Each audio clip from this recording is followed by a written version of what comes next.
April 22nd, Pahalgam. A massacre orchestrated by Pakistan-backed terrorists left 26 dead, most of them Hindu tourists. The killers asked names, demanded religious identity, made Muslim tourists recite the Kalma and then shot the Hindus point blank. A blood-soaked reminder of Pakistan's jihadist playbook.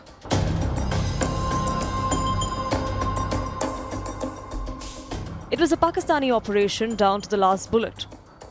Terrorists wrecked 3 other tourist spots, Aru Valley, Betab Valley and a local amusement park, but aborted due to heavy Indian security. They camped in the Baisaran Valley for days before the strike. They were aided by overground workers. Satellite phones, route maps, religious targeting. This was Pakistan's proxy war fully activated.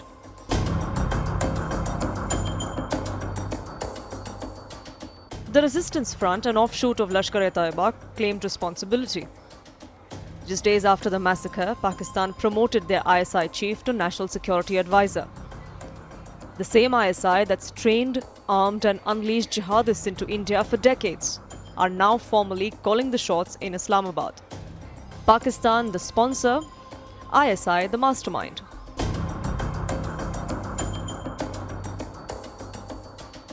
Even as families mourned the dead in Pahalgam, Pakistan opened fire along the line of control. Kupwara, Uri, Akhnur, Naushera, Rajouri and Baramulla. 6 straight nights of unprovoked firing. India retaliated with precision, but civilians near the border are once again living in fear. Bunkers are being stalked, schools are shut, farmers are rushing harvests. This is what Pakistan exports. Not peace, not trade.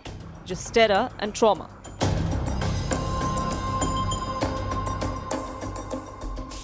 In the Arabian Sea, Indian and Pakistani warships are shadowing each other. Both navies are holding simultaneous drills. India has issued 4 live fire warnings. Pakistan has issued 4 too, but fired none. Because Pakistan only fires when it's safe at unarmed tourists, not at battle-ready ships. India's Navy, meanwhile, has shown its precision strike capability. BrahMos missiles, anti-ship weapons, Coast Guard deployment.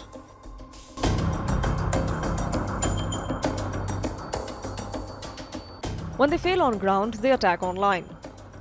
Pakistani hacker groups like Team Insane PK and Transparent Tribe have defaced Indian Army school websites, attempted database hacks and launched phishing campaigns.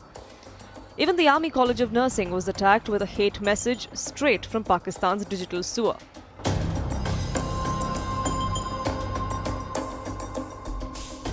India has slammed Pakistan diplomatically, economically and militarily. India has closed the Attori border, slashed diplomatic ties, expelled Pakistani diplomats, suspended the Indus Water Treaty, and now shut Indian airspace to all Pakistan-registered aircraft. Pakistan retaliated, but only hurt its own airlines, which are now rerouting via China. In fact, sources also tell CNN News 18 that India is reportedly deliberating the suspension of shipping lines and postal services to Pakistan as well.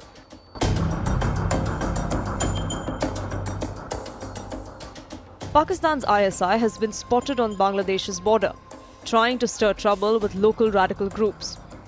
Indian agencies are on alert. Murshidabad riots, Waqf protests, religious provocations, all under surveillance now. The ISI thinks it can light small fires across the subcontinent while dodging consequences.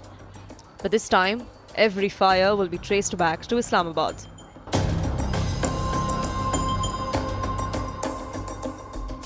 UK's Priti Patel called out the Pahalgam attack as murderous terrorism. United States Secretary of State Marco Rubio has dialed both India and Pakistan with a warning to Islamabad: cooperate or face consequences. India has reached out to UNSC members, rallied diplomatic pressure, and made sure the world knows what really happened.